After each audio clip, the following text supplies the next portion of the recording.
Hey everybody, St. Louis won. St. Louis wins a $790 million settlement from the National Football League. That is an enormous amount of money. And while some say, well, they didn't win because they don't get an expansion team, let me explain to you why that point of view is completely thousands and thousands and thousands of percent wrong. It is wrong because of the standard cost franchise fee to obtain an NFL team. So St. Louis could take that 800 million and work a deal with the NFL and say, hey, you know what?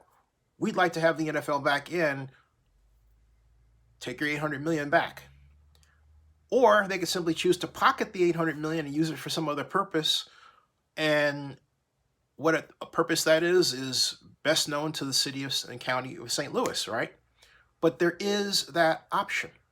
And I remind you, this happened in the middle of the passage of the infrastructure bill. So St. Louis could take that 800 million, match it with money from the infrastructure bill, and come out with an upgraded stadium and a new NFL team if it so chooses to do so. It has that flexibility. Now, perhaps they'll choose instead to use the 800 million for something else. I don't know. But the bottom line is they have that option. The question is, how did we get here? For those who don't know how we got here, here's a reminder. This goes all the way back to the purchase of the Los Angeles Clippers by Steve Ballmer, the former chairman of Microsoft, for $2 billion. That purchase sent shockwaves through the sports business industry, in particular the National Football League, because at the time it happened, the NFL was still not in Los Angeles. There was no NFL team in Los Angeles, and there hadn't been an NFL team in the Basin since, in 1995, when the Rams left for St. Louis. So owners begin to discuss, hey, look, how do we get a team there? We tried before in the face of trying to get an expansion team to Los Angeles. Michael Ovitz bid $533 million to do that for LA, but he was outbid for the one slot for an expansion team by now late Bob McNair for $700 million that he used to bring a franchise to Houston, which you know now as the Houston Texans. So in order to get to where they are now, the NFL, I hold, concocted, and this is a really, I think this holds more true now than it did then, concocted a scheme to set up this idea that they were actually going to build new stadiums in the host cities, specifically Oakland, St. Louis, and San Diego, when in point of fact, the National Football League had no intention at all of building stadiums in any of those cities, including my Oakland. And this, in a sense, divorces ourselves from what Oakland didn't do, but all along the way, one constant was clear. St. Louis had what appeared to be a clear path to basically getting a new stadium to retain the Rams. And the National Football League, particularly when St. Louis announced that the stadium was going to be called the National Car Rental Stadium, and the league was so excited that they had this naming rights deal in place, gave every signal they could to say, hey, you know what, the Rams are going to stay in St. Louis. But they never intended for that to happen at all. Similarly with Oakland. But what I contend was done in that case was the Raiders brought in a guy named Larry McNeil to be their stadium czar, who worked for the Niners in a similar way.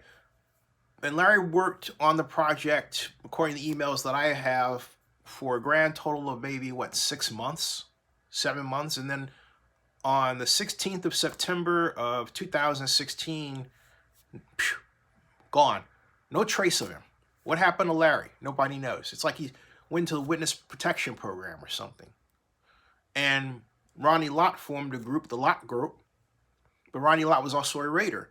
So it kind of looks hinky because here you have a person who I have a great deal of respect for, Ronnie Lott, but Ronnie, the honest truth is, the look of this is that you were really working on behalf of the league and not working on behalf of the city of Oakland, to where after it was clear we were not going to get the Raiders, you would turn around and say, I'm filing a lawsuit, I'm joining the city, this is an outrage.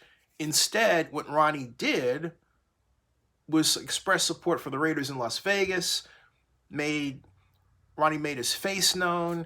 It looked hinky, okay? It just did.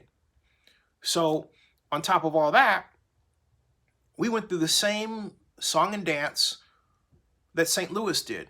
Yes, Oakland didn't help itself by certain activities, like the time when on the 15th of May of 2015, when Nate Miley went to the Raider headquarters, didn't like the meeting that was attended by then Oakland Chief Administrative Officer Claudia Capio, Eric Grubman, and a few others.